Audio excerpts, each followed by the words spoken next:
Hi, everybody. I'm Donna Baker, and I'm your host for The Faces of Monrovia here on KGEM. I appreciate that KGEM asked me to produce this show. If you're not familiar with the project, I interview people in the community who may not be the famous people here, but they certainly have great stories to tell. So I'm happy today to introduce you to one of my great friends and a client, and she was my number one interview when I decided to take on this project. She willingly said yes to me, and I'm sure many of you already are familiar with my friend Stephanie Radnati. Thank you for joining me, Steph. Thank you for having me. So this is just going to be a casual conversation between the two of us. So first of all, tell us about how you got in Monrovia, your Monrovia story. I was born into this city, this beautiful city. So I am actually fourth generation. My great-grandparents came here in the 60s, and I've been here ever since, and my kids are fifth generation Monrovians. Wow. So Fabulous. Yes, we love it here. And your husband is also a Monrovian, right? Born and raised. Yep. That's really a rare thing to find nowadays, to have people born and raised in their town. And I think that speaks volumes about Monrovia itself and how families just really love being here, right? I mean, Yes. You haven't left. You must like it, right? Yes, love it. Well, tell us about your family. So I have a daughter and a son, and my daughter is named Jordan, and my son is Gavin, and Gavin goes to the high school, and Jordan goes to USC, studies music there, and my husband, Jason, and our 5 dogs, we also live here. Oops, should I say that on? We live here in Monrovia, and we just love it so much. I've always admired the fact that you are so willing to rescue dogs in need. So, do you have 5 permanent dogs, or do they come and go? I have 5 permanent dogs, and usually one comes and goes. So usually we have about 6 dogs. Don't tell the city. But we have had probably over about 200 rescues through our house. Fantastic. Yes, through Hand and Paw. That's the best That's very organization. kind of you we love to them. be able to take those dogs in. I know that you have a soft spot for dogs. I do, and I didn't used to. I used to be more of a cat person, and I still love kitty cats. But then I got my first dog, and I just can't imagine life without dogs. Yeah, you take such great care of them. So you went to high school here, you went to grade school here. Is there anything tell us what it is you love about Monrovia and love about growing up here? What I love about Monrovia is that we have seemed to still capture that small town feel where everybody knows each other and generations of families know each other. So people know my uncle, my dad, and my grandma, and I know their younger family members, and we all grow up together, like generation after generation, and there's something to be said about that. It feels like we're a family here, and I know I don't mean to sound cheesy, but I don't think it's cheesy at all. I think it's so true. It is very true. I mean, I didn't grow up here, but I moved here in '87 when you were, what, 4? No. I moved here in '87, and there were a lot of people here that had been born and raised here, but a lot of people wanted to know why I moved here because, at that point it was just starting to come back to its glory, right? And so now everybody says, I want to live in Monrovia, and it's like, too bad, too late. Sorry. Nobody ever leaves, right? That's true. Yes, not willingly usually. So let's talk about your kids, because I know your kids are fantastic, and I've known your kids since they were littles. Yes. So tell us about Jordan. What is it that Jordan does? Jordan she's now a professional musician. She's a professional drummer. She gets hired and goes on tour with people as a drummer, and she's in 4 bands right now. She has her own solo project and her own record deal with Dangerbird Records, and so she has her first single actually coming out tomorrow. Oh, tomorrow! Her first fabulous. New single coming out tomorrow. But when she under was the name Jordy, right? Yes. And actually, in her senior year of high school at Monrovia was the year of the pandemic, and her first single, Escape Route, actually came out during her senior year, and it was on KROQ, and they even shouted out Monrovia High School. Oh, wow. And and it was really nice. And it actually was just used in a Coach ad. So Coach picked it up and they were I using saw it. that Yeah, on so Facebook. Fabulous. so that's incredible. And And that's a song that she wrote herself, right? yeah, when she's 15, she wrote that song. When she was 15. Yeah. So, I mean, that's uber talented, right? She's got such great talent that I've watched her play the drums, and I mean, you converted your living room into a space where she could play those drums when you first moved there, and now you fitted out the garage, right? And it's Yes. all album covers in the background, and so that's really great that you really forged her way to do what she loves, right? Yeah, sometimes with your kids, you have to accept that sometimes they were born to do a certain thing, even if it's not exactly what you thought for them. You have to let them create their own paths. And, I was so proud of her to go to USC, Thornton School of Music, to continue that path. And she can meet other kids just like her, and she loves it there. So And what's that degree called? she's in the music industry program, but she also performs with some of the bands there. At USC? Yeah. Oh, and wow. she's met really fabulous Well, we're all going people. to say we knew her when, when she was a little girl, not famous. And then Gavin, he does a lot of singing. He's in school still, right? High school. Yep. So he's in Monrovia. He plays on the soccer team, and he's on the mountain bike team, which is a lot of people don't know we have that, but we have the Monrovia High School mountain bike team, and we have middle school kids and high school kids on this team. And Jordan was actually on it before too, when she started in 8th grade, and it's amazing. Like these races. They're award-winning, right? Yeah, they are. And my husband Jason is one of the coaches, and there's a fabulous bunch of parents and kids in that program, and we should be really proud. A lot of the foothill areas have those mountain biking teams, and we compete at these races with where thousands of people are. It's incredible. It's hard to describe it. They practice up. Well, they used to before the Bobcat fire, right? Right. Not anymore. Yeah. So tell us about what you do for a living. What is it that you do? So I do kind of a lot of things. I'm a nurse. I'm a nurse practitioner, and I'm a pediatric nurse. That is what I am. That's where my heart is. So I teach pediatric nursing at 3 colleges. Excuse me. Sorry. I teach at Mount Sac, Azusa Pacific, and Saddleback. So I do clinical instructing for pediatric nursing and some other things too. Specifically for pediatric nursing. Pediatrics. Oh, okay. That's my heart. That's my love. I love kids, and I love teaching the next generation of nurses how to be really good pediatric nurses That's and what matters. fantastic. And I also work as a nurse practitioner at a doctor's office as well. Oh, that's fantastic. Yes. Great. And your husband, Jason, is an electrician? Yes. And his mom lives here too, right? Yes. So We're that's so lucky. really nice to have, all the generations living close to each other. Yes. So, I mean, she had a home here, and then she moved to Sierra Madre for a Yes. little while, right? And you took over that family home. And now she came back recently. Yep. So that's a good place for her to be here. Yes. Yeah, she loves it here. I mean, she loved Sierra Madre, but she said there's something about Monrovia that is just different. And I think we'll all agree with you there. yes, Yeah. I do too. I was so impressed when you went to Texas to go to the World Series when everything was shut down for COVID and they all played in the same place. And you got to go and you saw them win, right? You were there on the day they won. Yes, me and my son went there. And the pandemic, as a nurse, it was so scary for me and To get on a plane. to do anything. It was really scary. But my love for the Dodgers just took over, and I said, well, I'm not missing this because I was there when they lost against the Astros in Game 7. I was there when they lost Game 5 against the Boston Red Sox. I was always at that last game when they didn't even make it in, so I had to see them win. And I knew that it could be 30-something years again before I saw that. So I said, I have to be there. Like, I love this team so much, and I want to be there cheering for them as loud as I can. And me and my son were so lucky to see that. And we had our big LA Dodger flag, and we were waving it in the outfield. We got on the Jumbotron so many times. We're right behind Mookie Betts, and it was so much fun. It was so fun. Well, I was pretty impressed that during the pandemic, you bought one of the cardboard, what are they, cardboard The fan cutouts.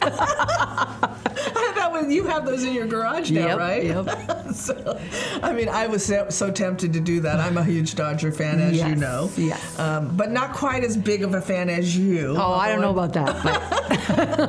But I was at a couple of those games too where they lost. Yes, I was with you. Heartbreaking. Yeah, you were with me. yes, Yes. it's heartbreaking. Yeah, Yes. for sure. So, what is your favorite thing to do in Monrovia? I love a lot of things. I just love being on Myrtle and like meeting up with my friends and eating at some of the amazing places we have. And I feel like we have a lot of places where it's like Cheers, where everybody knows each other. And I love that. And I love the street fair. And I love that. I love participating in a lot of the things with the schools, like with the Monrovia schools, and just trying to help kids understand like their full potential and just like believing in them, especially at the high school level. That's why I'm on the PTA with the high school, because I feel like that's where we lose a lot of parents, because everyone gets so busy and they feel like, Yeah. oh, they're teenagers now, maybe they don't need us as much, but actually they need us more. Probably, yeah. I know, I mean, I grew up in the 50s and 60s when, what we did for fun was lay on the grass and watch the clouds go by and try to figure out what the shape was, And now it seems to me that kids have an agenda and a schedule that they have to follow. How do you think that works out for kids? Do you think it's a little overwhelming for them, or do you think it keeps them out of trouble? I think a little bit of both. But it's hard to get that balance, and I did that with Jordan, my daughter. I really kept her playing ice hockey and mountain biking and softball and soccer and every club you could be in, and take as many AP classes so you can go to any school you want.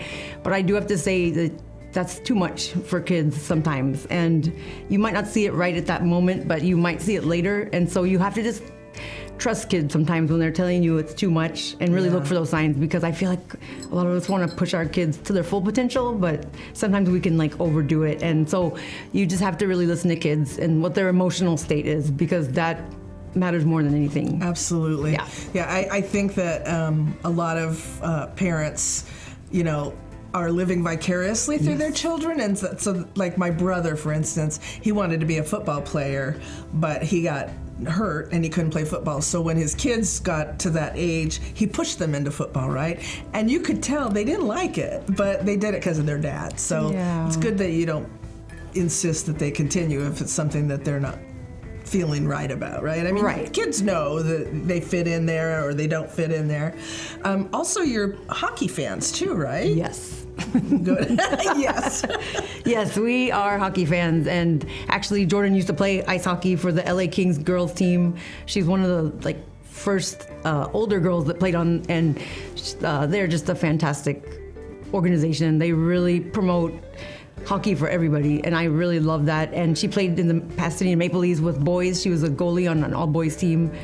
So I think she learned a lot of how to be gritty in those teams. It taught her a lot of lessons about life, and that might have translated over into her drumming.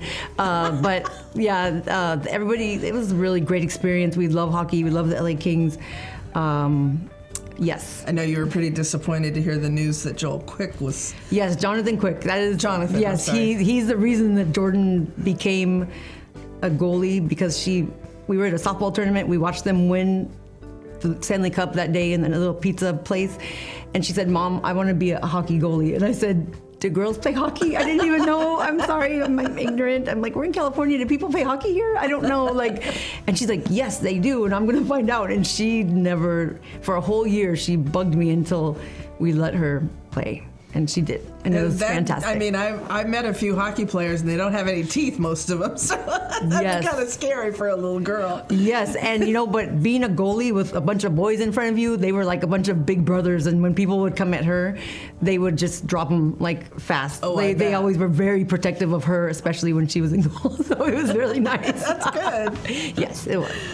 So, what do you see happening in Monrovia that made it better than it was when you grew up here? Or is it the same? Is it better? It's not worse, obviously.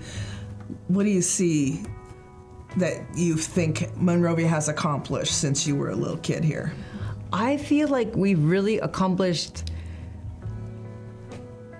I feel like our schools have like really accomplished like getting more parent involvement. I feel like that is good. I don't know. When I was a little kid, I don't remember when parents were involved or not. But I just feel like I think we really succeeded, and our schools are really good. And I feel like people are really proud of them and proud of this city. And I don't know if when I talk to people that used to live here, they always say, or actually people that have moved here from other surrounding cities, they say, oh, when I was a kid, my parents wouldn't even let me drive to Monrovia. They said no. I remember that too. And I just think that sounds so crazy to me. Like I guess I don't remember that because I was a little kid and I always thought that my town is the best. And I've always been so proud of the city. So I don't even remember anybody ever saying a negative thing about it. But I guess that. But you don't remember when Old Town was sort of deserted?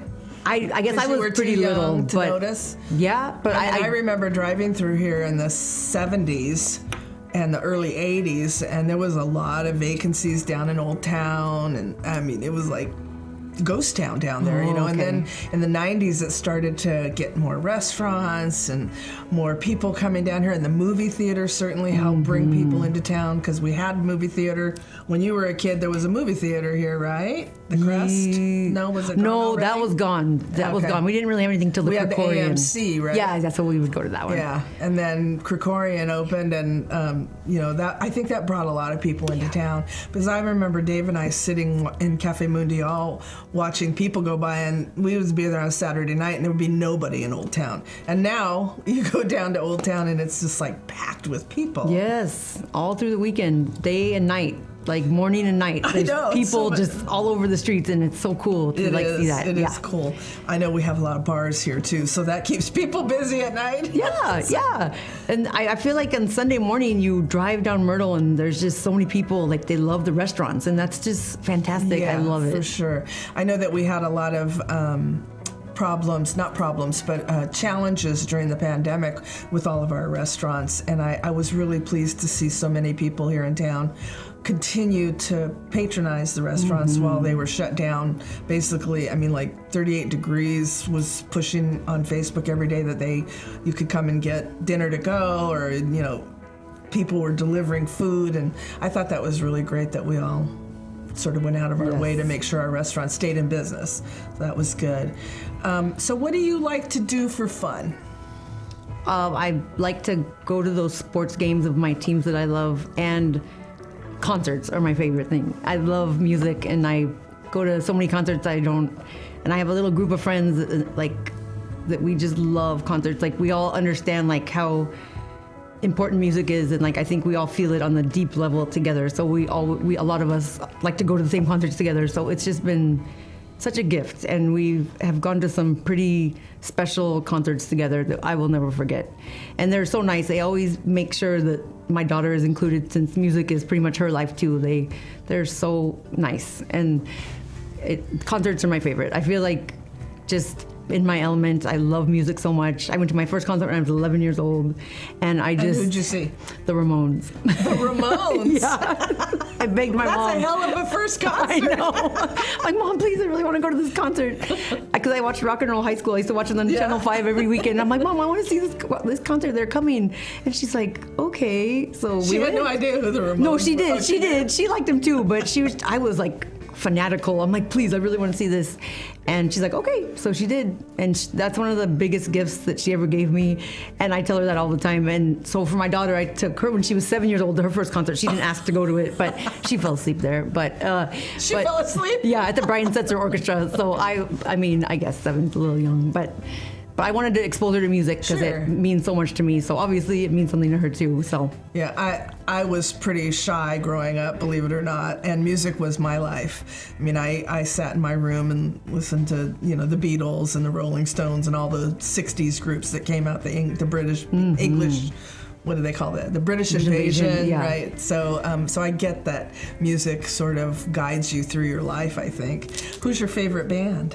Ooh, that is really hard. That is really, really hard. Well, I think I know who it is, but I mean, I have a lot of bands that it depends on the day, I think. But I just love all types of music so much. And I love Dolly Parton, and I love... Oh, I knew that. Yes, she is my hero. I love her as a person so much, and her music is beautiful. But I love like the Foo Fighters. I love Dave Grohl. I love Social Distortion. I just love so many different types of bands.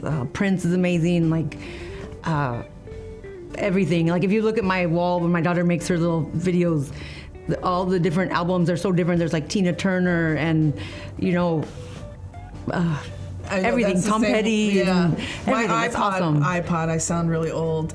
I still think iPod's better than streaming for some reason, but my iPod is full of so many different genres of music that I think that really helps give you a better feeling for the world, right? To open your heart to different genres of music and give all of it a chance, right? Definitely. I mean, the eras of music are making statements for their time period. So, I mean, I have everything from like Frank Sinatra all the way up to like, I don't know who to pick here. Lady Gaga or whatever.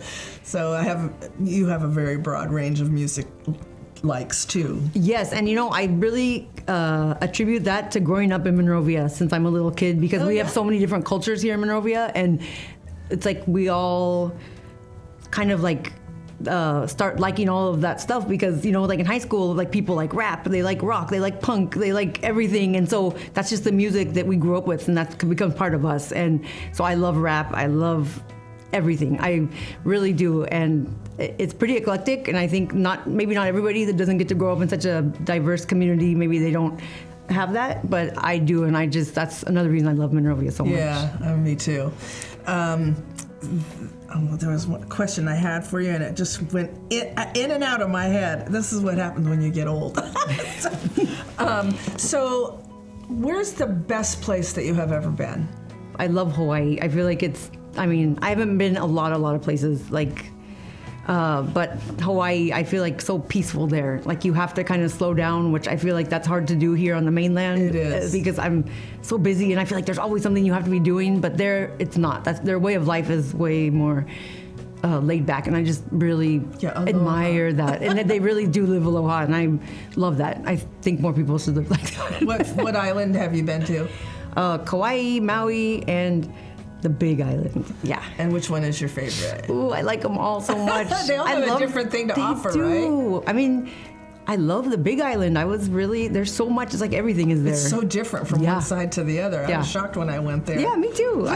Black lava over here and sandy beaches over there. It's incredible. It's beautiful. It's just such a treat. I feel so lucky to have been there. It's awesome. I was shocked when I had to bring a coat, because when you went to the other side of the island, the temperature dropped like 30 degrees from one side to the other. It was like, right. Oh, it's cold. It's cold in this island. That's not Hawaii, right? It's not very tropical.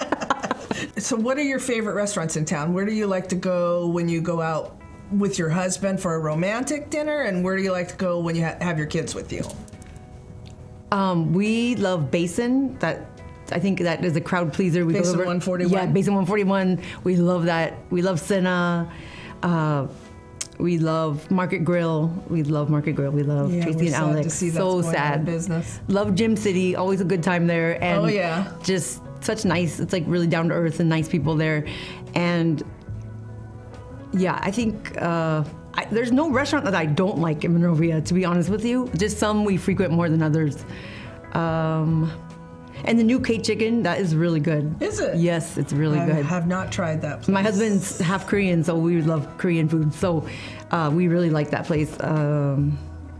I love all of the restaurants here. I don't have any one that I'm like. We're very lucky in Monrovia to have such a broad choice, if you want fast food, we got JB's, and if you want Mexican food, you can go to La Adelita and Rudy's, and if Las you want Marias, I like there like every day. And then Zello's Pizza, which is right on the border of Arcadia. Not quite Monrovia. Yes, but that place is I think incredible. that's what we need here in town, is a really funky Italian restaurant with, red and white check tablecloths. Yeah, and like kind little of Chianti bottles on the table. And yes, like Lady and the Tramp style. Yeah, exactly. Someplace where families can go and have fun. Yeah. That's what we need in Monrovia. We need a new Italian restaurant. Yes, but Bella Sera is good too. We like that. Yeah, that's Bella good. Sera's Very good. Yeah. I know we're having the wine walk coming up, so it's not restaurants that participate in that, where all the businesses in Old Town open their doors and invite people in to introduce them to the businesses in Old Town. So you've seen Old Town have a renaissance, right? I mean, I remember when there was shoe stores down there and department stores, and I grew up in Covina and drove through Monrovia to get to work in Pasadena before the freeway was here, and it really has done. It's been amazing. How did you guys do through the Bobcat fire? Were you ready to evacuate? Yeah, we were the next group to evacuate. So we had everything ready in our cars. I was a little more freaked out than my husband, but I just was scared. I had all my Dodger bobbleheads ready to go.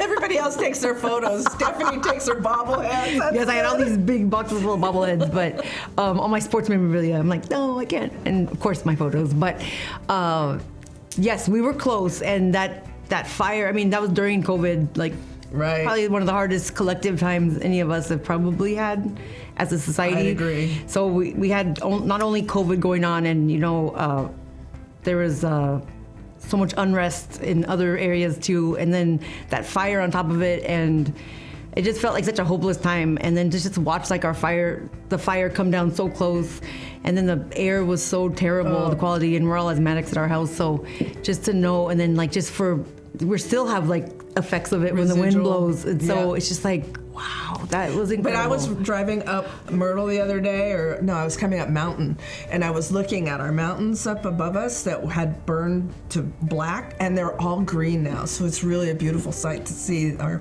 Monrovia mountains coming back to life. Yes, right? It is. So grateful for that. So I think you have some big event coming up that you're sort of in charge of. What is that? Yes, me and a few of my other really great, my concert buddies, my mom friends, we PTA moms at MHS, we are in charge of the Battle of the Bands, and it's our 17th annual one. Wow. 17. We've had so many great parents through the years that have put that together, and teachers, and so we're trying to carry it on, and right now we have 13 bands coming. Oh, that's fantastic, because I know years past it was hard to find bands, right? Well, now that my daughter's in so many bands and plays all over LA and OC, we have a bunch of bands that she plays with coming to actually compete. Oh, great. So we have bands all the way from San Diego coming. Wow, so great. And there's a lot of what's the local. date of that? April 14th. At the high school? Yes, in the Friendship Circle. And if it's rain or shine. So it's outside? Yes. Okay. It was last year. It was fantastic. It was so much fun.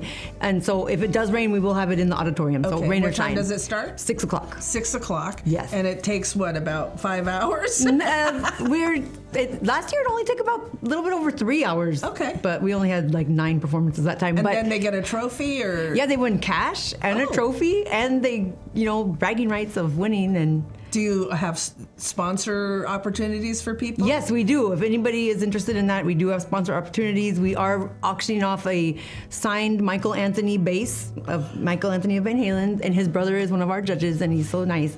And we have a Eric Nash signed skateboard, so he's one of our Monrovia residents as well. And a lot of other amazing prizes that we are raffling off. Great. So it'll be a really fun time. Thank you for tuning in to the 4th edition of the Faces of Monrovia at KGEM. If you are interested in learning more about it, or if you want to nominate somebody that you think would be a great person on the website, and then, I've interviewed over 100 people by now, so it's going to take me forever to get through all 100 people to interview them live. But you can go to thefacesofmonroviaca.com, and you can read all about your neighbors that I've interviewed over the last year and a half, and you can also nominate somebody, and you can also just go on there and tell us why you love Monrovia, and that gets posted on the website as well. So I hope to see you soon in Monrovia. Thank you again, Stephanie. You're a doll, and I appreciate you being here with me. Thank you.